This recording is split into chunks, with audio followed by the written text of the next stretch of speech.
Día 8. Historia de un alma.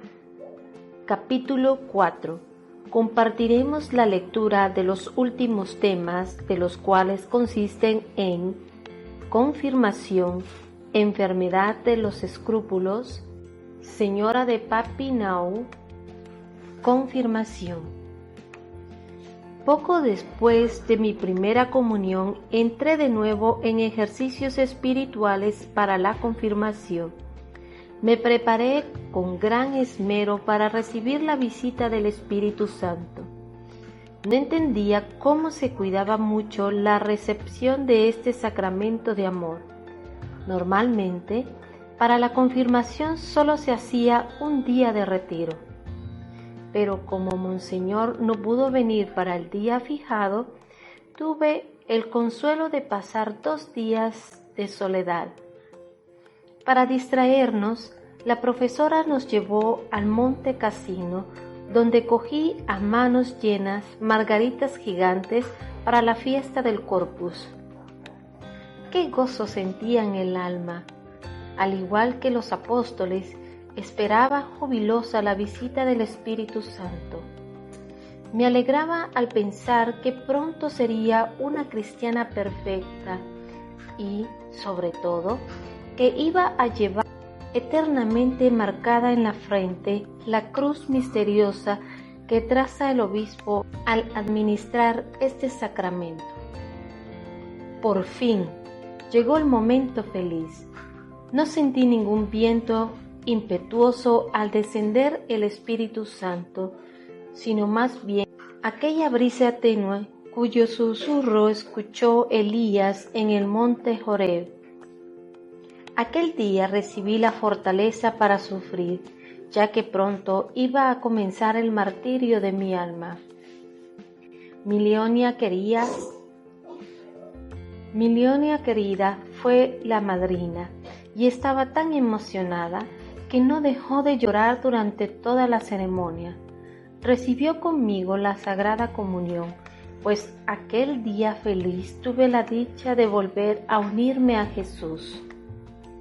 Pasadas estas fiestas deliciosas e inolvidables, mi vida volvió a la normalidad, es decir, tuve que reanudar la vida de pensionista que tan penosa me resultaba.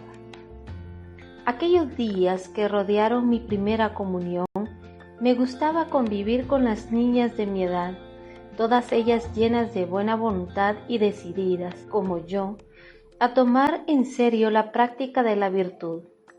Pero ahora tenía que volver a ponerme en contacto con alumnas muy diferentes, disipadas, que no querían guardar el reglamento, y eso me hacía muy desgraciada. Yo era de carácter alegre, pero no sabía jugar a los juegos de las niñas de mi edad. Muchas veces, en el recreo, me apoyaba en un árbol y desde allí contemplaba el espectáculo sumido en profundas reflexiones. Había inventado un juego que me gustaba mucho. Consistía en enterrar a los pobres pajaritos que encontrábamos muertos bajo los árboles. Muchas alumnas se animaron a ayudarme, de forma que nuestro cementerio quedó muy bonito, todo plantado de árboles y flores proporcionados al tamaño de nuestros pajaritos. También me gustaba contar historietas que yo misma inventaba a medida que me iban viniendo a la imaginación. Entonces mis compañeras me rodeaban presurosas y a veces algunas de las mayores se unían al grupo de las oyentes. Una misma historia solía durar varios días, pues me gustaba hacerla cada vez más interesante a medida que iba viendo en los rostros de mis compañeras la impresión que producía. Pero la profesora no tardó en prohibirme ese oficio de orador, pues quería vernos jugar y correr en lugar de discurrir. Retenía con facilidad el sentido de lo que estudiaba, pero me costaba trabajo aprender de memoria. Por eso, el año que precedió a mi primera comunión, pedía permiso casi todos los días para estudiar el catecismo durante el recreo. Mis esfuerzos se vieron coronados por el éxito y fui siempre la primera. Si, por casualidad, perdía ese puesto con una sola palabra que hubiera olvidado, mi dolor se exteriorizaba en lágrimas amargas que el señor Abate Domin no sabía cómo calmar. Estaba muy contenta de mí, excepto cuando lloraba, y me llamaba su doctorcito, debido a mi nombre de Teresa. Una vez la alumna que me seguía no supo hacer a su compañera la segunda del catecismo. El señor Abate preguntó en vano a toda la fila de alumnas, hasta llegar a mí, y entonces dijo que quería ver si merecía el primer puesto. Yo, en mi profunda humildad, no deseaba otra cosa, y, levantándome, muy segura de mí misma, contesté a lo que se me preguntaba sin cometer ni un solo error, con gran asombro de toda la clase. Mi interés por el catecismo continuó después de mi primera comunión hasta que salí del internado. Me iba muy bien en los estudios y era casi siempre la primera. En lo que más descollaba era en historia y en redacción. Todas mis profesoras me tenían por una alumna muy inteligente, pero no sucedía lo mismo en casa de mi tío, donde pasaba por ser una pequeña ignorante, buena y dulce, sí, pero poco capaz y torpe. No me extraña esa opinión que mis tíos tenían de mí, y que sin duda aún siguen teniendo, pues apenas hablaba y era muy tímida, y cuando escribía, mi letra de gato y mi ortografía, que no es más que normalita, no eran para entusiasmar a nadie. Verdad es que las pequeñas labores de costura, de bordado y otras por el estilo se me daban bien y a gusto de mis profesoras, pero la manera torpe y desmañada de sujetar la labor justificada la opinión poco favorable que tenían de mí. Todo esto lo considero como una gracia, pues Dios, que quería mi corazón solo para Él, escuchaba ya mi súplica, cambiándome en amargura todos los consuelos de la tierra. Y por cierto, que tenía una gran necesidad de ello, pues no era precisamente insensible a los elogios. Con bastante frecuencia alababan delante de mí la inteligencia de los demás, pero nunca la mía, por lo que llegué a la conclusión de que no era inteligente y me resigné a no serlo. Mi corazón sensible y cariñoso se hubiera entregado fácilmente si hubiera encontrado un corazón capaz de comprenderlo. Intenté trabar amistad con algunas niñas de mi edad, sobre todo con 2 de ellas. Yo las quería y también ellas me querían a mí en la medida en que podían.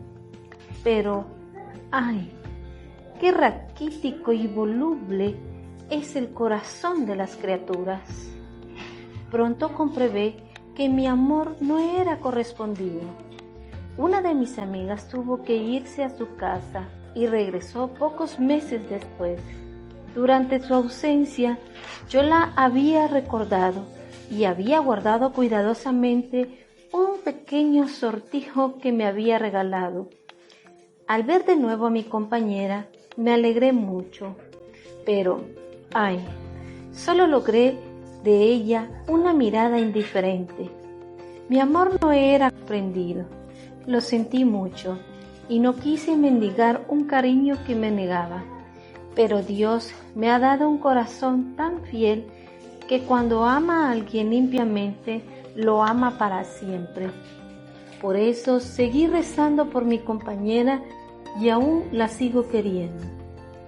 Al ver que Celina se había encariñado de una de nuestras profesoras, yo quise imitarla, pero como no sabía ganarme la simpatía de las criaturas, no pude conseguirlo.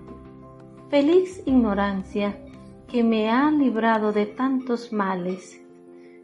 ¿Cómo le agradezco a Jesús que no me haya hecho encontrar más que amarguras en las amistades de la tierra?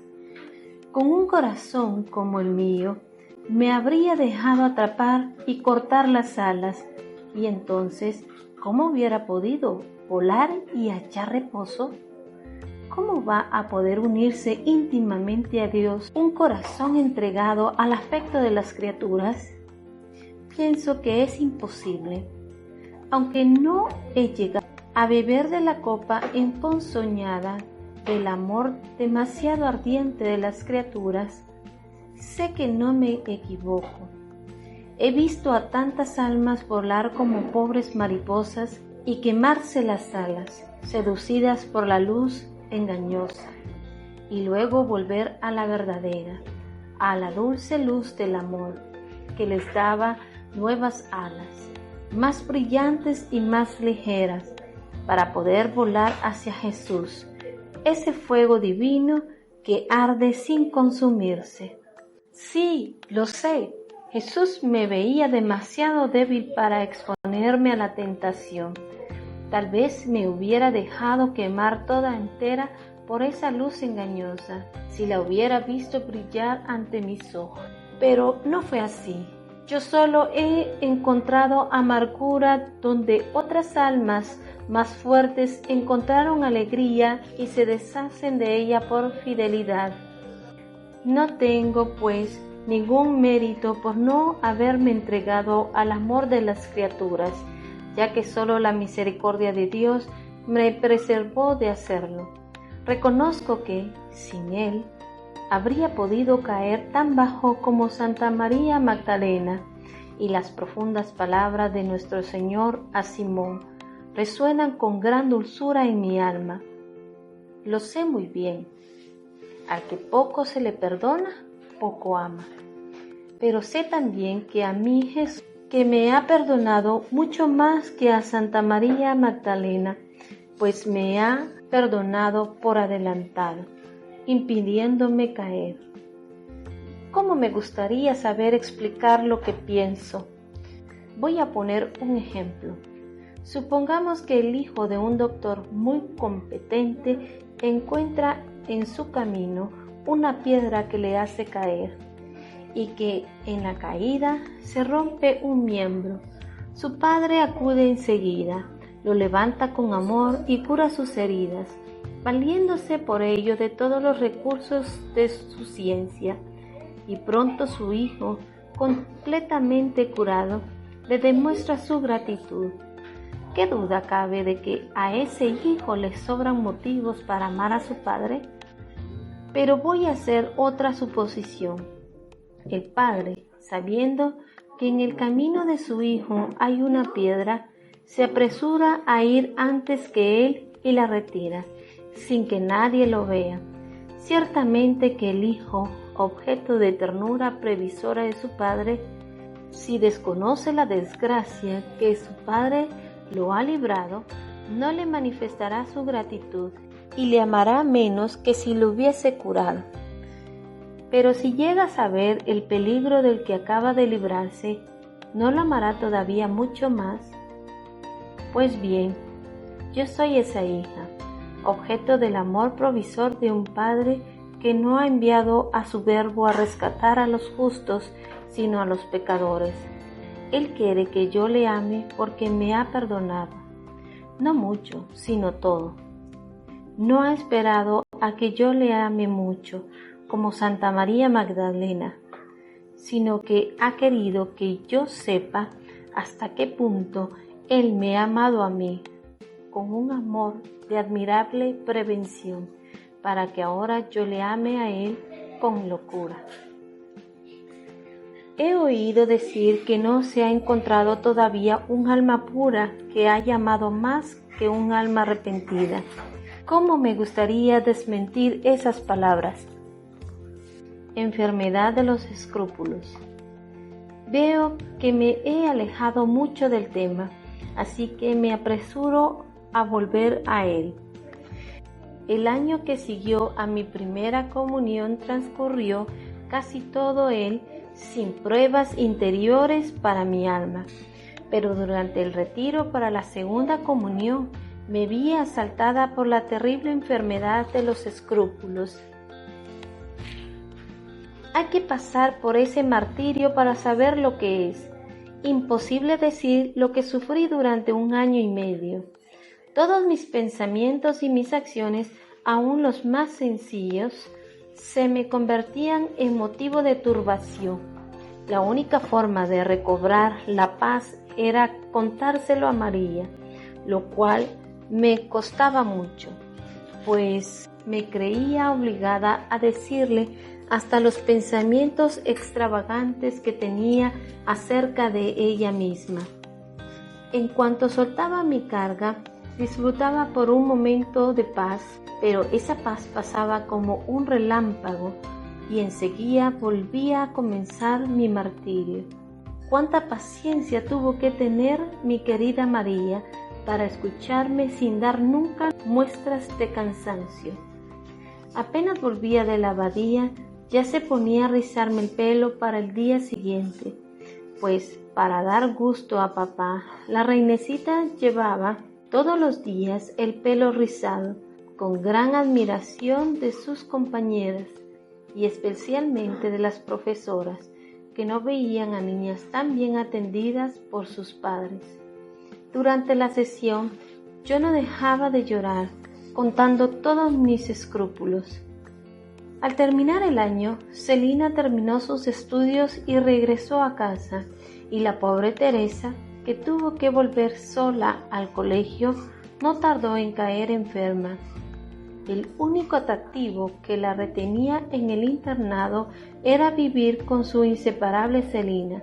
Sin ella, su hijita ya no podía seguir allí. Señora de Papineau.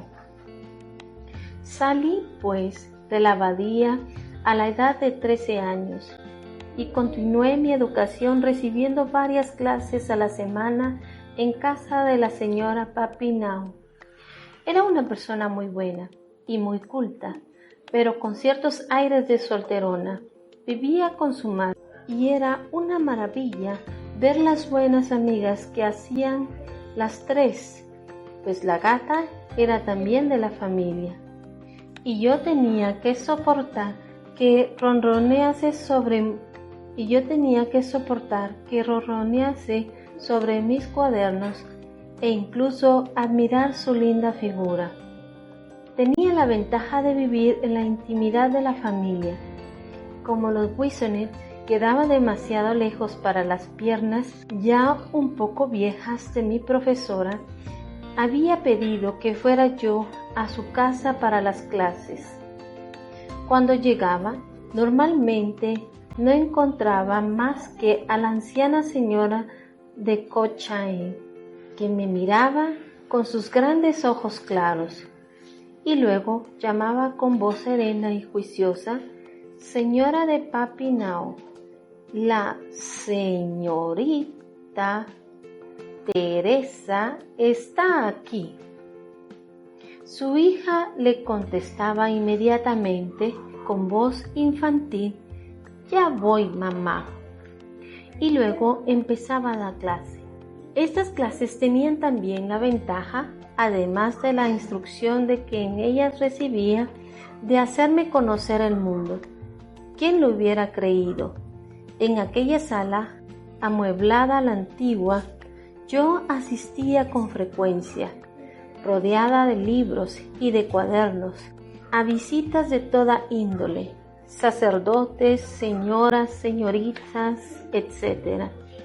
La señorita de Cochain llevaba la batuta de la conversación todo lo que podía para que su hija pudiera darme la clase, pero esos días no aprendí apenas nada. Con la nariz encima del libro, escuchaba todo lo que decía, e incluso lo que más me valería no haber escuchado, pues la vanidad se desliza muy fácilmente en el corazón. Una señora decía que yo tenía un pelo precioso. Otra, al despedirse, creyendo que yo no la oía, preguntaba quién era aquella muchacha tan bonita. Y esas palabras, tanto más halagadoras cuanto que se decían delante de mí, dejaba en mi alma una sensación de placer que me demostraba a las claras lo llena de amor propio que yo estaba. Qué lástima me dan las almas que se pierden. Es tan fácil extraviarse por los senderos floridos del mundo. Ciertamente, para un alma un tanto elevada, la dulzura que Él ofrece va mezclada de amargura, y el vacío inmenso de los deseos nunca podrá llenarse con las alabanzas de un instante. Pero si mi corazón no se hubiese elevado hacia Dios desde su primer despertar, si el mundo me hubiese sonreído desde mi entrada en la vida, ¿qué habría sido de mí? Madre querida, con cuánta gratitud canto las misericordias del Señor. No me retiró Él del mundo, según las palabras de la sabiduría, antes que la malicia pervirtiera mi conciencia y que la perfidia sedujera mi alma. También la Santísima Virgen velaba por su florecita, y no queriendo que se marchitase al contacto con las cosas de la tierra, se la llevó a su montaña antes de que se abriese su corola, mientras esperaba la llegada de ese momento feliz. Teresita iba creciendo en el amor de su Madre del Cielo, y para demostrarle ese amor hizo algo que le costó mucho y que voy a contar en pocas palabras a pesar de su extensión.